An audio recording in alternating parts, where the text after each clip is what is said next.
Welcome back, everybody, to Let's Talk About Sleep. Here's the book, Let's Talk About Sleep. And when we get to 1,000 subscribers, a random lucky listener, viewer, will get a signed copy of this book. So keep an eye out for that. And thank you for those who have been watching and supporting and interacting, trying to make this a fun, educational type of a community. And these videos are for educational purposes only. Okay, they're not meant to supplant a doctor's advice or a provider's advice. These are just meant to educate. So, what are we going to talk about today? Well, in this whole notion of I am tired series of videos, one of the things I always, what's important to talk about is, and questions I always get asked about is, what do we do about it? Okay, sure. So if you saw my last video about the polysomnogram and the MSLT and the NAP test, as it were, okay, fine. So you diagnose me with narcolepsy, let's say. How do we go from there? Where do we go from there?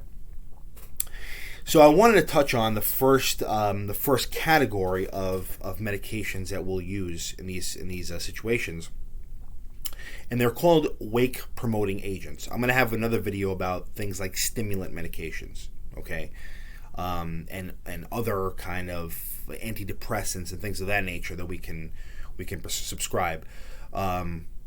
Excuse me. But please subscribe to this channel. But no, we prescribe.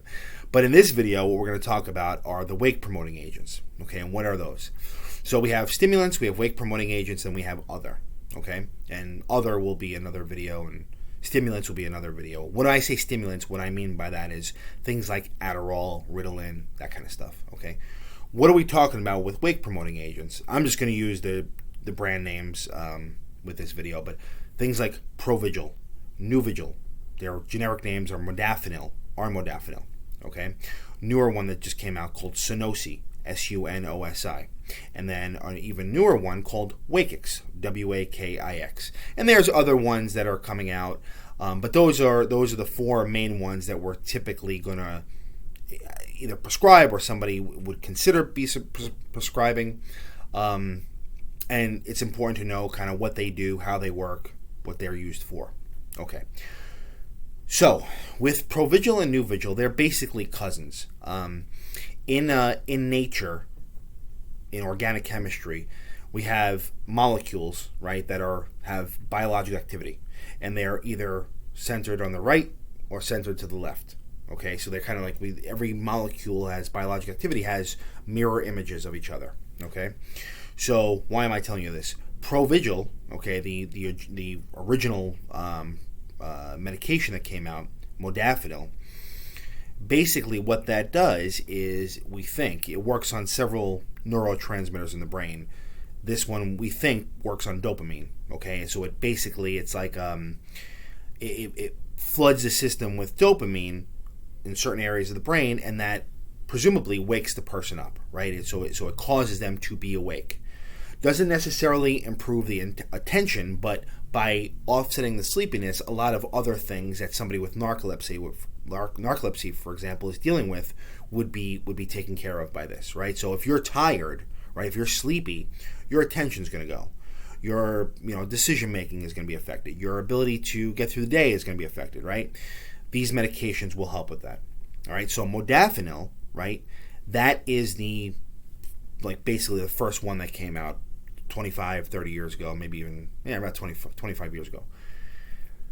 Its cousin, Nuvigil, which is our modafinil, what that is, so the company, what they did was they isolated the effective. So modafinil has both the right and left-centered molecule as part of their as part of the pill, right? As part of the medication you take. What the company did was they isolated the right-centered molecule. Okay, well, like I said, it happens, both occur in nature. And what they did was they isolated that because that's the only one that has any effect in the brain. Isolated that and then repackaged that as Nuvigil, or R modafinil, but it's spelled ARMO, whatever, not R dash. Anybody who's taken organic chemistry knows what I'm talking about. But the point, though, is that this is the isolated component that has any biologic activity. So they isolated that, repackaged it as Nuvigil. Basically works the same way.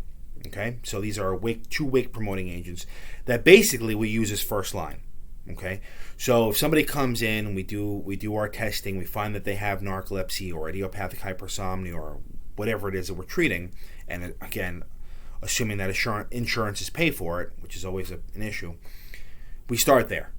And what these medications will do, we'll tell you, have the patient take them in the morning or once in the morning, once in the early afternoon, okay? And however we decide to have them use these, the idea is that it helps them get through the day, right?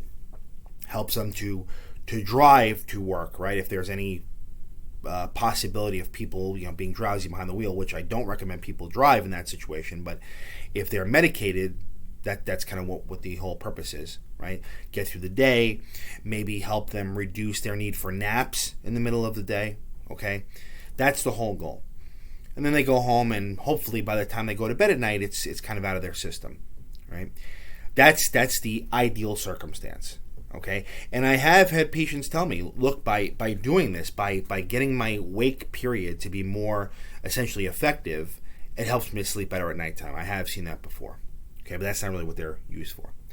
So those are the two main ones. Sunosi, that just came out a couple of years back, Sunosi, that works by basically, instead of dopamine, that has effects on dopamine and norepinephrine. Okay, so norepinephrine is kind of like a form of adrenaline. So again, you're flooding the system with norepinephrine, with dopamine. You're gonna get a burst of energy. Okay, I look at Sunosi very similarly to Provigil and Nuvigil. Okay, so it's kind of in that category of something I would consider for a first line. Okay, very similar effects, very similar ways that patients will take it. Now, Wakix, the last one on this list, Wakix, that's really interesting. So the generic name of this is pitolisant. Okay, and what happens with Wakix, so you've heard of, or people have heard of, antihistamines like Benadryl and things of that nature. What do? They make you tired, right? You take an antihistamine, you're going to be drowsy, okay? So what Wakix is doing, it actually works on the histamine system, but instead of blocking histamine or working against histamine, it actually is prohistamine. So instead of it causing somebody to be sleepy like an antihistamine, this works the opposite way, and it wakes the person up. Okay, so it's ingenious and it's super helpful because the other medications, Sunosi, Provigil, Nuvigil, as part of what they do, and we're going to talk a lot more about this with the traditional stimulants, they're going to raise blood pressure. They're going to raise the heart rate up over a long period of time. Okay, that's because essentially, right, the body is kind of being sped up. That's the whole purpose of these, okay? So Wakix, because it's not working on that system, it's not working on the dopamine and adrenaline type of system, it's a little bit different, and we think it's probably safer as far as blood pressure and heart rate go, okay? Again, I don't want to make somebody uncomfortable who's taking these medications, so I got to get off them because I don't want to develop blood pressure. It's over time. A condition like narcolepsy, that's lifelong, right? So if somebody gets diagnosed with that at 20, they're going to have it, all the way through their life, right? If they live to, 90 years old, that's 70 years of taking something. So that's something I always want to keep in the back of my mind and the patient's mind. So medication like the ones I'm talking about, these wake-promoting agents, over years can affect things like blood pressure and heart rate. Wakix presumably will not, because it's only working in the brain, whereas these other medications have other effects in the body. Because it's only working in the brain and histamine has no effect on the cardiovascular health of someone, it's not going to affect blood pressure. Of course, it has side effects. All these medications have side effects: headaches, jitteriness, GI upset. Wakix, Provigil, and Nuvigil, they may interact with somebody's birth control pill. Okay, so these are all things that have to be discussed with your provider.